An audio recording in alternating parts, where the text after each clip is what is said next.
Hi guys, അടിപൊളി ടേസ്റ്റുള്ള ഒരു ബീഫ് തോരനാട്ടൊന്ന് ഞാൻ നിങ്ങൾക്കായിട്ട് ഇവിടെ ഉണ്ടാക്കാൻ പോണത്. അതിനായിട്ട് ഞാനിവിടെ 1.5 കിലോ ബീഫാണ് എടുത്തേക്കുന്നത്. ഇതുപോലെ ചെറിയ കഷ്ണങ്ങളാക്കി നുറുക്കിയ ശേഷം നന്നായി കഴുകി വാരി കുറച്ച് സമയം വെള്ളം വാലാൻ വെച്ചതാണിത്.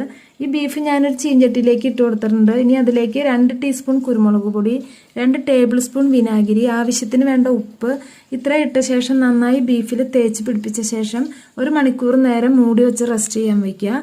1 മണിക്കൂറിന് ശേഷം ഞാൻ ഈ ബീഫ് ഒരു കുക്കറിലേക്ക് ഇട്ട് കൊടുക്കുകയാണ്. 1/4 ഗ്ലാസ് വെള്ളം കൂടി ഒഴിച്ചു കൊടുത്ത് നമുക്കിതൊന്ന് വേവിക്കാനായിട്ട് വയ്ക്കാം. അപ്പോൾ 4 വിസിൽ വരുന്നത് വരെ വേവിച്ചാൽ മതിയാവും കേട്ടോ. 3/4 ഭാഗം വേവാണ് ഈ ബീഫിന് പാടുള്ളൂ. അധികം മൂക്കാത്ത ബീഫായതുകൊണ്ട് 4 വിസിൽ മതിയാവും. അപ്പോൾ ബാക്കിയുള്ള വേവ് ബീഫ് ഫ്രൈ ചെയ്തെടുക്കുമ്പോൾ വെന്തോളും. അപ്പോൾ ഇതിലേക്ക് ആവശ്യമായിട്ടുള്ള കുറച്ച് വെളുത്തുള്ളി ഇഞ്ചിയും ചതച്ചെടുക്കണം. ചെറുതും വലുതായിട്ട് 25 വെളുത്തുള്ളി, 2 കഷ്ണം ഇഞ്ചി ഞാൻ ചതച്ചെടുക്കാൻ പോവാണ്. ഇപ്പോൾ ബീഫ് നമ്മുടെ വെന്ത് ആവിയെല്ലാം പോയി റെഡി ആയിട്ടുണ്ട്. ഇപ്പോൾ കുറച്ച് വെള്ളമുണ്ട് അതിൽ, അത് കുഴപ്പമില്ല. ബീഫ് വെള്ളത്തിൽ നിന്ന് കോരിയെടുത്ത് മാറ്റി വയ്ക്കുക. ബീഫ് ഫ്രൈ ചെയ്യുമ്പോൾ നമുക്ക് ആ വെള്ളം ഒഴിച്ച് വറ്റിച്ചെടുക്കാം.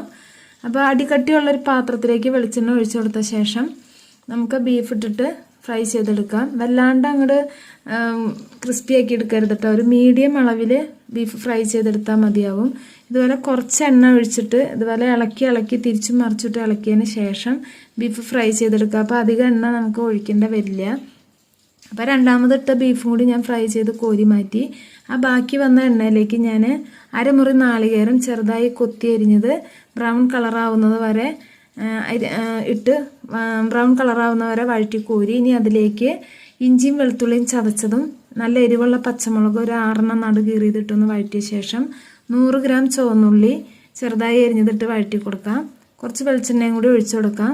കുറച്ച് കറിവേപ്പിലയും കൂടി ഇട്ട് വീണ്ടും നന്നായി ഒന്ന് ബ്രൗൺ കളറാവുന്നവരെ വഴറ്റിയ ശേഷം അതിലേക്ക് 3/4 ടീസ്പൂൺ മഞ്ഞൾപ്പൊടി, 1.5 ടീസ്പൂൺ സാധാരണ എരിവുള്ള മുളക് പൊടി ഇട്ടൊന്ന് വഴറ്റുക. ഇനി അതിലേക്ക് 2 ടീസ്പൂൺ ഗരം മസാലപ്പൊടിയും കൂടി ഇട്ട് നന്നായി വഴറ്റിയ ശേഷം അതിലേക്ക് നമുക്ക് ബീഫ് വെള്ളം ഒഴിച്ചു കൊടുക്കുക. ഒന്ന് ഇളക്കി യോജിപ്പിച്ച ശേഷം അതിലേക്ക് വറുത്ത് വച്ചിരിക്കുന്ന ബീഫ് ഇട്ട് കൊടുക്കുക. നിങ്ങളുടെ എരിവിന് ആവശ്യമായ കുരുമുളക് പൊടി ഇട്ട് കൊടുക്കുക. ഞാനിവിടെ 2 ടീസ്പൂൺ കുരുമുളക് പൊടിയാണ് ഇട്ടേക്കുന്നത്. നന്നായി ഒന്ന് ഇളക്കി യോജിപ്പിച്ച ശേഷം എരിവും ഉപ്പൊക്കെ പാകാണെന്ന് നോക്കി അതിലേക്ക് വറുത്ത് വെച്ചിരിക്കുന്ന തേങ്ങാക്കൊത്തും കൂടി ഇട്ട് കൊടുക്കുക. തേങ്ങാക്കൊത്ത് ഇട്ടതിന് ശേഷം നന്നായി ഇളക്കി ആ വെള്ളം വറ്റുന്നത് വരെ ഡ്രൈ ആക്കി എടുക്കണം. ഇപ്പോൾ നമ്മുടെ ബീഫിലെ വെള്ളം എല്ലാം വറ്റി നല്ല എണ്ണ തെളിഞ്ഞ് റെഡി ആയിട്ടുണ്ട്. അപ്പോൾ ചോറ്, ചപ്പാത്തി, അപ്പം, പൊറോട്ട എന്തിൻ്റെ കൂടെ വേണമെങ്കിലും നമുക്ക് കഴിക്കാം കേട്ടോ. അപ്പോൾ തീ ഓഫ് ചെയ്ത ശേഷം ഇതുപോലെ വേപ്പില വെച്ച് ഗാർണിഷ് ചെയ്യുക, എന്നിട്ട് സെർവ് ചെയ്യുക.